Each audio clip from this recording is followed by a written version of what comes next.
Welcome to Splintered Spirits, a podcast hosted by me, Gary, and my nephew Johnny, where I follow Johnny as he tries to prove his theory that ghosts are the fractured memories of the living. In the last episode, Johnny and I tried to trip up a particularly nasty spirit named Edward in order to see if there was a connection between him? I don't know how spirits identify, and a younger version of itself that we spoke to at a cemetery. It didn't really work, but we did prove one thing, that I have no idea what I'm doing as a paranormal investigator. Hopefully that's about to change. On today's episode, I'm speaking with an expert who has thousands of paranormal investigations and numerous books about them under his belt, including a paranormal casebook. That and all of his books can be found on Amazon. This is Professor Paranormal himself, Loyd Auerbach. He's about to give me a crash course in psychical phenomenon. So let's dive into the conversation. All right, we're up and running. Hey, everybody, I'm here with Loyd Auerbach. I want to thank you for joining me here. You're welcome. Where are we finding you? Where are you? I am about 35 miles east of San Francisco in Martinez, California. Well, thank you again for being here, Loyd. The reason that I wanted to speak with you today is because I need to get a crash course on what it means to be a paranormal investigator. For anyone who doesn't know Loyd Auerbach, he is a bona fide expert. He graduated from Northwestern University in cultural anthropology, has a master's degree in parapsychology from JFK University, which is now National University. Stop me if I get any of this wrong, please. Okay. You started conducting investigations into paranormal activity as part of the American Society for Psychical Research in the early 80s, right? Actually, even before that, when I was a student at JFK University. Got it. So we're talking well over late 70s. 40 years of paranormal investigations. Well over, yeah. I hate to think how old I am now. But, yeah. And then you eventually opened your own office of paranormal investigations in the late 80s, 89. Look, you're an expert. So I think I told you what my nephew Johnny does. And I don't know, have you had a chance to look at what he does on TikTok? Have you seen him? I have not, no. Okay, I'm gonna show you some stuff. Okay. So what he does, but I'll tee it up for you. My nephew for the past 3 years has been talking to the dead. He talks to spirits. He started using one of those spirit box devices, and now it's an app that you can use on your phone, where the apps tap into the magnetometer on the smartphone devices and transfers those frequencies into sound. And he has what's come across as genuine conversations with these voices, with these spirits. I've sat in on a few just over a video conference like this, and it's fascinating to me. And it's fascinating to his audience because he has now upwards of 900,000 followers. Mm-hmm. He has a very fun perspective and honest conversation with them. It's not a creepy sort of like, ooh, we're in a haunted place or in a scary place. He's just very forthcoming with it. And I've been reading a lot of your books, especially Ghost Hunting, How to Investigate the Paranormal. And because when I'm interviewing him or I'm talking to him, I don't know what I should be asking. I don't know the right things to say. So let me show you quickly, just to give you a sense of what we're talking about. Here's a 1-minute video of his having a conversation with a ghost while he's scrubbing a gravestone. Okay. And then you'll get a good sense of it, how this goes. So I'm going to try to share my screen here with you. Come closer. Oh, I'm here.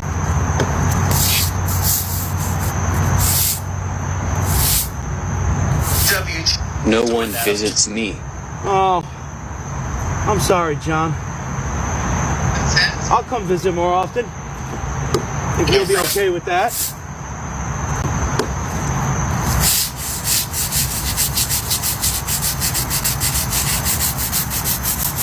I'll definitely come and visit.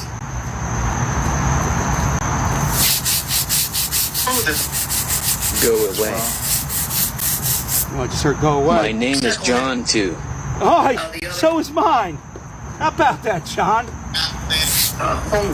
John, is there another spirit bothering you here? Because you seem to be pretty friendly with me, but you told something to go away. My name is John, too. Oh, wait. Yeah. Okay. So that is the gist of what is happening in Okay. his sort of paranormal sphere. So with that and what he's been doing, my nephew believes that spirits are sort of the scattered memories of the living, their energy, whatever, as you talk a lot about the mind, we don't know what that is, but that energy that's released after someone dies, and it is sort of displaced in these places. So they're not really connected like through, in some heaven or dimension, but they were the memories of the living that he's talking to. That's sort of what he believes spirits are. He's also an atheist. I don't believe in heaven or hell either. So that's yeah. When you see something like this or hear what I'm telling you, I'd like to know what you think, and start back, because you have a very helpful and good definition of, you define sort of three categories: apparitions, hauntings, and poltergeist. So why don't you tell me what that is, and then we'll go from there. So, based on many thousands of reported experiences, based on investigations that have been done, an apparition is seemingly the consciousness of a human being. Although sometimes it can be pets. We have animal ghosts too, that can interact with human beings.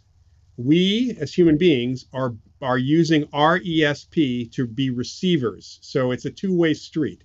And the consciousness seems extraordinarily interactive in some circumstances. In others, they don't care, it seems. An apparition usually is connected to the location or locations that they felt most tied to or connected to when they were alive. Has nothing to do about where they died. And in fact, it is a false assumption to assume that they're going to be in a cemetery for many, many reasons. And there are lots of reasons why when we hear from apparitions, when people hear from apparitions, why they're sticking around before they move on. The vast majority of people do move on, it seems. Otherwise, we'd have a lot more apparitional experiences. But it is consciousness. With hauntings, technically a haunt is a place.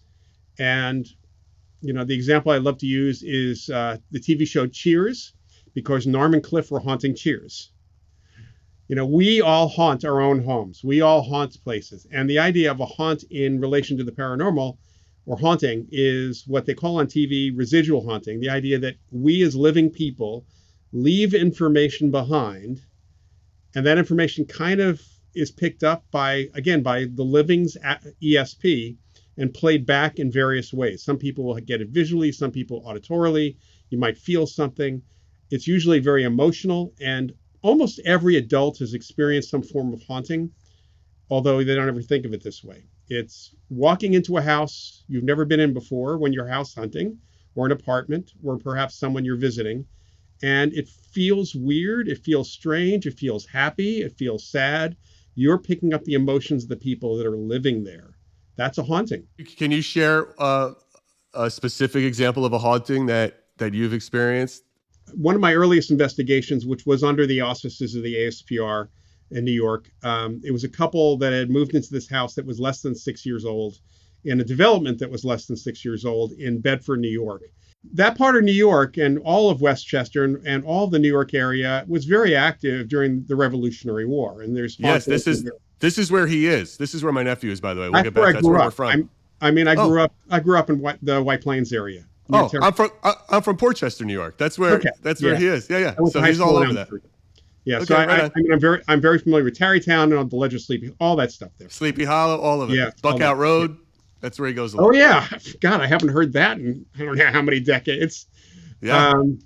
So I always felt my hometown was a congregation of oddities. And it turns out it's Grand Central for the undead. If you knew me better, trust me, this makes a lot of sense. And they had been living there for, by the time they called me, almost 6 months. The previous owners were still alive. It was a brand new house. They made enough money. They were young. They got older, and then they moved into Manhattan. They were in the financial industry. So the couple moves in. There are 2 master suites upstairs. What was reported to us, or to me, was that every night around 3 a.m., they'd be woken up by the sounds of two people making love in the next bedroom. And it was loud, apparently. I was able to start talking to neighbors, but the next door neighbor, he had just come home from work. And he said, well, the only thing I could say that was kind of odd, my wife and I would get woken up in the middle of the night by the sounds of the two of them going at it like wildcats. And he points from that bedroom over there. So whoever this couple was, they left a heck of a imprint behind. And so I got the number from this neighbor. I got the number of the guy who used to own the house, who was at that point in his very late 20s, very early 30s. And I called him on Monday morning because I was up there on a Friday and explained who I was. And he was curious when I said American Society for Psychical Research. He says, what are you calling for? So I interrupted him and it said, what does 3 o'clock in the morning mean to you and your wife? And there was silence. And he said, okay, tell me what's going on. So I explained it. And then he said, well, yeah, my wife and I used to get up. He said, I'm not going to go into the story as to why, but it was kind of a ritual for us. We'd wake up at 3 o'clock in the morning and we go at it. I guess we were a little bit loud. So wait a minute. So I have to cut you off in here and ask. Yeah. You're talking about this house is haunted by a couple that are still alive. That's because a haunting is merely a recording in the environment. Okay. It is not conscious. It doesn't interact. It is a recording. I don't know about you, but right now, all I can think about is if I've ever performed with such incredible sexual prowess that it's left an interdimensional imprint on the universe to haunt future generations. I'd like to think that I have. So a haunting is made by the living, but it can continue after the people are dead. And there are so many hauntings that are reported. Some of the famous ones, of course, are from places that have been around a long time, like Gettysburg. But there are so many hauntings that are reported where the hauntee, the person or activity that created the haunt, they're still alive and not even living there. Sometimes they're actually living in the same house still. So unbeknownst to this poor couple made a spectral sex tape without even realizing it. Pretty much, yeah. Okay. That is a great haunting story. And this is super interesting, and we're obviously going to loop back to this definition of this imprinting as we get into what Johnny does here. So, okay, and the last thing is this idea of a poltergeist agent. So, poltergeist, even though the term literally translates to noisy ghost, the term goes back to the 16th century in Germany. Starting in the early 20th century, there was a researcher named Nandor Fodor, who was also a psychoanalyst, and he started looking at some poltergeist cases from the psychoanalytic perspective and finding that there was always a connection to a person, to a living person in the cases. This is the thing about poltergeist activity. It's only physical. So it's things moving, things breaking. It can be things floating. It can be appliances turning on and off by themselves, including when they're not even plugged in. There's no indication that there is any spirit activity at all. It's all physical. So nobody's having a ghostly experience. You can bring in all the psychics and mediums you want, and they're not going to pick up a spirit. For those trying to keep up, according to Professor Auerbach, an apparition is your garden variety, stereotypical, exactly what you're thinking when you hear the word ghost. A haunting is like a timestamp or a recording of an event on a location.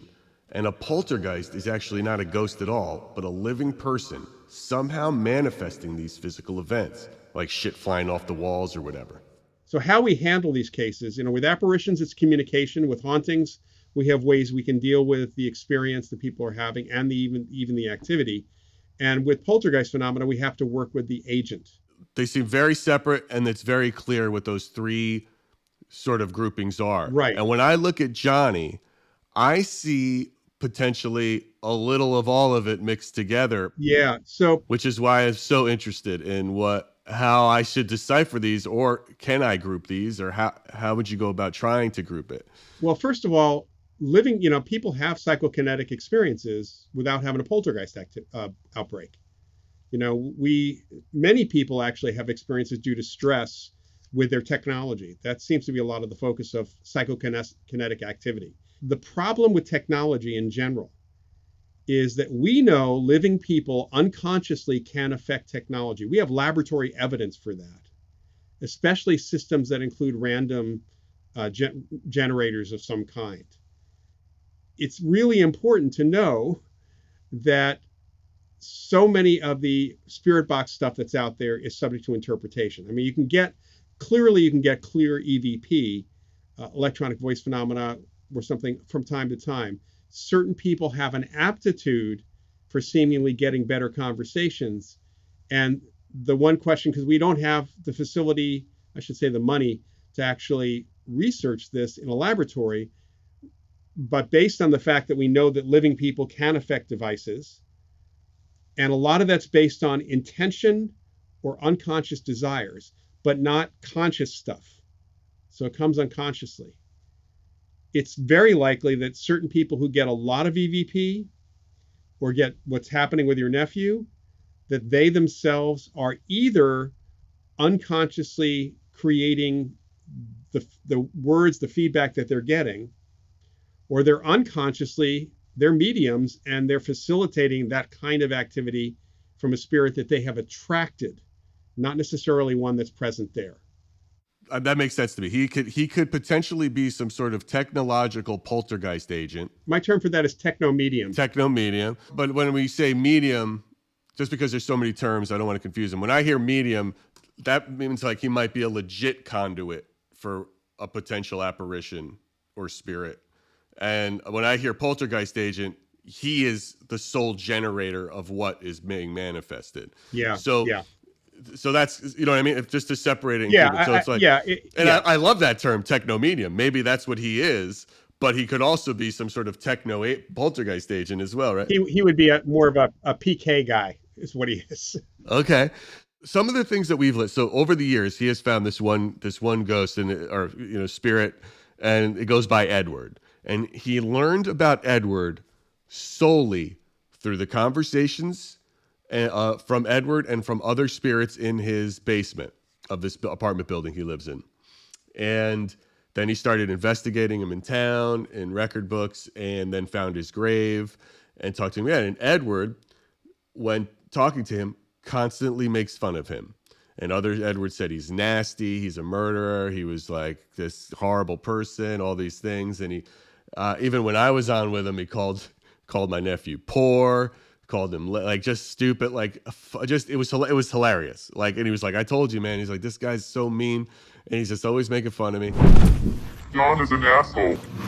Edward, come on, dude. And we got it. And he can push his buttons, if you will. Mm-hmm. Like he could do anything to get him to say stuff. And it was very distinct from other voices that were manifested in that room. And then it was very direct, calling him by name, you know. So when you say very distinct, I mean, what I heard was something that was more mechanical, artificial voice. I mean, distinct in what was said, not how it sounded. Okay, what was said? Not random words, full sentences. Okay. But according to my nephew, this spirit and that personality is locked to this spot. So let me stop for 1 second here, because please, stop me as many times as you want. If truly this is an apparition, he's only locked to that spot because he believes he's locked to that spot. Maybe so. Like this guy, if he's really a spirit, he might not want to move out of there because he thinks he's going to hell. Mm-hmm. Whether John believes in hell or I believe in hell, it doesn't make a difference if the ghost personality believed in hell. That's exactly what John says. He's like, it's all about what they believe and how they talk. Yeah. So what do I do to start testing whether it's Johnny manifesting these things or if he's a medium of some kind? Where do I start? So, first of all, one of the things that's really interesting is that if a person who's operating a spirit box or doing EVP has psychic ability and is affecting the device, if there is that haunting imprint of a person in the place, their unconscious could pick up enough information to mimic that person and have a conversation, even though there's no spirit, there's no there, there's no spirit there. There's just like information that's present. Doesn't matter what you see on TV. Doesn't matter what the ghost hunters use. There's no device that can detect a spirit. Nothing. Is there a way to test him? Like, is he giving off some sort of magnetic energy, possibly more than anybody else? It shouldn't make a difference. First of all, we all give off electromagnetic fields. Well, this sucks. I was really hoping there was some gizmo I could buy or rent, point at Johnny, and get an answer. Problem solved. But no, Ghostbusters lied to me. To all of us, really. So it really makes it difficult. But it's like, look, there's a lot of copycats of his now, right? Because he is literally one of TikTok's top 200 live streamers. This is always live. It's never a recorded thing. And they try to do it. They're just not doing it. They're just not getting it, right? Just because you have it doesn't mean you got it, right? Right, Like, you know, right. I got a camera. It doesn't make me Spielberg, and no matter how hard I try with my kitchen, I don't cook like Gordon Ramsay. So I would say there's something special about John. That John, you know, in any way, shape, or form, John has something that's either attracting spirits. If you've seen the movie Ghost Town with Ricky Gervais, I haven't. I recommend this. It's a great ghost movie. But he suddenly has a near-death experience during colonoscopy, which is not proper, but he does. And I recently had a colonoscopy, and I can only imagine it was a near-death experience for the nurses more so than it was for me. That he's walking by, realize he can see them because he's like getting annoyed with them, and they start running after him because they're all ghosts. Got it. And they all can figure out where he is because he's got the searchlight on. So John may be putting that out there, and these other folks can't do it. And we talked about the problems with the tech. So then where does that lead? Like, what would you do? What should I do? So how do I test to see what it might be? What is a practical approach, since technology is too iffy? Yeah, I mean, the practical approach, first of all, is to find, if for him to go or for you to take him to some place where there is a good record of human encounters with an apparition, and maybe not even tell him what the story is. Just tell him you're taking him there. And you should talk to whatever witnesses you can to get their stories and do a little research on the place. You know, once you do that and he starts getting messages, you can at least compare that against what the other people have experienced. Okay. And if you can have someone there who has had an experience with that apparition, that ghost, at the same time, if there's somebody there, they might actually experience that ghost again while he's having that conversation. I mean, I'd suggest in that neck of the woods, if you want, let me know. I'll put you in touch with a good medium from Yonkers. Okay. And she should go with you. And she will want to when she sees this. I'm sure she'll be very happy to set something up. Okay. Yes, we'll talk. We could talk about that offline for sure. I would love that. Okay. That's a great place to start, and it's super helpful. I wanted to talk to you about one more thing before we go, because I'm sure you're busy here, and it's about going back to technology again, because there was something great when I read in your book that I found really interesting, and that really speaks to his theory, which is in hauntings as well, but this idea of imprinting on the environment, and even in the story you told. His belief is obviously that energy gets dispersed and sort of they settles in these places that were important to them or the memories that they had and that's why they're dispersed there. You brought up in your book the possibility that a magnet, like the one that could erase audio and videotapes, could erase spirits. If I turn one of these things on after having a conversation and the spirit disappears, is that a plausible test toward proving Johnny's theory? Yeah, you can. We've used a bulk tape eraser. It's the kind of thing that you erase. I remember. Tape. Right. Yeah. Back in the day, we remember because back in the day we all used tape. Right. And I actually have now. You know, I have to say that we have no reason or understanding of why using that will get rid of a haunting. So if I had a magnetometer at that case I talked to you about with the couple who left that sex tape behind, right, I would not have been surprised if I walked into that bedroom and I had a higher than background reading only in that bedroom. Right. In cases like that, we will use the bulk tape eraser, or I started using little small coin magnets, or they're called neodymium magnets or bullet magnets sometimes. We'll put them on the baseboards where the nails are. And that seems to change the reading, and it shouldn't. The bulk tape eraser, honestly, should not change the reading, but it does. So that's a mystery within a mystery, you might say. Sure. No, but if it works, it works, and you might try that. Test 4, magnets. Let me throw this out at you. Is it possible that Johnny is sort of this large language model for ghosts? In a weird way, he's like this spectral AI? Yeah, he may be. Yeah. I'm not walking away from this conversation thinking we're disproving Johnny's theory or that he's wrong, but that there may be some other options on how he was receiving and interpreting this paranormal information. It feels like there's no way to prove it one way or the other for certain, but only get closer to something it might be, right? Well, that's another, There's really no way to ultimately prove. But that's why you want human witnesses. So if a medium or somebody else sees a spirit there at the same time this is happening, I guess you could say we push the needle more towards him. Right. Can my nephew be a medium? I mean, it really is something else, man. And it's like, it's tough without the human experience, the human witnesses to know that the last place that we would ever expect to find spirits is a cemetery. The reason he believes that they're there is because of the loved ones left behind. Well, yeah, so then that would indicate consciousness because memories can't do that, and the person has no memory that was left behind at the cemetery. Well, that makes a hell of a lot of sense. I mean, people can't possibly remember their own gravesite. So it's almost like it's a projection. It's someone else's memory of that person. Possible. That is possible. Yeah. I mean, there are hauntings. Because it's a powerful loss, right? Yeah. Yeah. There are hauntings in cemeteries where people pick up the mourners. They don't pick up the dead. What is that? What do you mean by that? What's pick up mourners? People who go to the funeral are in grief and they leave their grief behind. It's an imprint like the sex tape. That's a different kind of imprint. That's all. A lot less fun. Right. It's really rare for anyone to be connected to their burial site. Right. At all. I mean, there's no, even if you picked out that burial plot when you were alive, there's just no psychological connection whatsoever after death. There wouldn't be anything.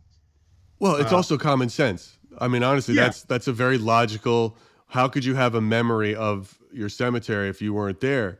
But maybe it is this. If let's say he's a medium of some kind and he's picking up an imprint that someone very, that lost, has the memory of their child, that grief is stuck there. Actually, if he's actually a medium, mediums can connect with spirit regardless of where they are, wherever the mediums are. So he may not need to go to that cemetery. He should try connecting with that same 13-year-old boy that he was connecting with in the clip you showed me someplace else. To be clear, we're not suggesting Johnny meet up with some 13-year-old boy at a secret location. We're talking about a conversation with a spirit. And see if he can actually get that kid to show up. Because if he's really a medium, actual mediums can call upon spirit from wherever and again put the call out. Now, it is up to the spirit to decide to communicate. And that's a great test. Yeah. Right? But it also might be that he's some sort of medium for hauntings rather than apparitions, meaning he connects to the imprint and then fill in the blank. Fill in the blanks. Yeah, and he's interpreting it in a different way, right? That would be interesting. Again, taking him to a haunted place, take him to a place with that seems to be really what he's doing. Yeah. Like if I was going to say, based on our conversation right now, that would be what he's able to do. He is picking up these memories of these spirits from who's ever leaving them behind, and he is creating a model, much like AI would, of what that spirit and what that thing is. Somehow he's doing that through this tech. Mm-hmm. Which is, I don't know if it's true or not, but just based on this conversation and everything you just told me, that's how I interpret it. Yeah, I mean, that is possible. That is one model that Bill Roll actually came up with. Huh.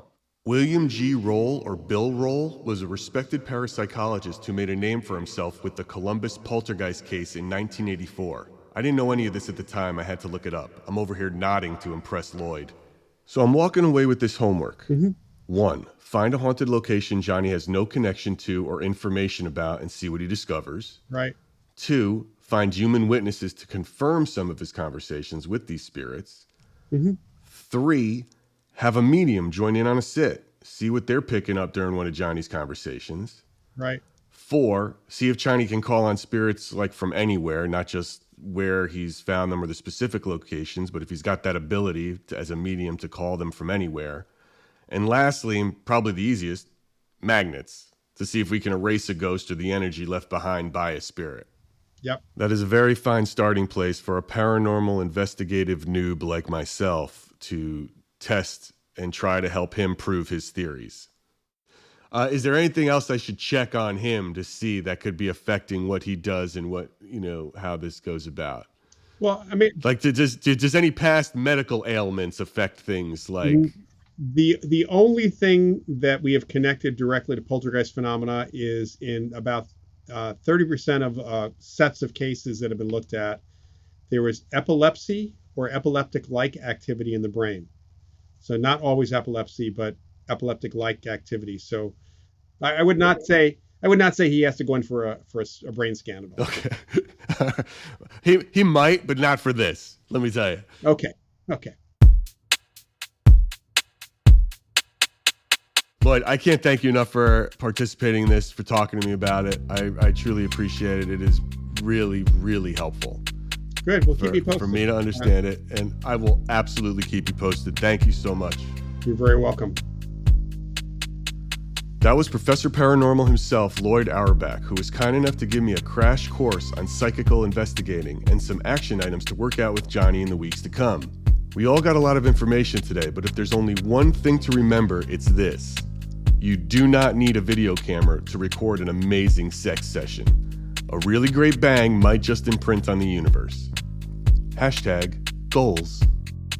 Thanks for listening to Splintered Spirits. Come back next time for more conversations with me, Johnny, and the ghosts as we start putting these tests to work.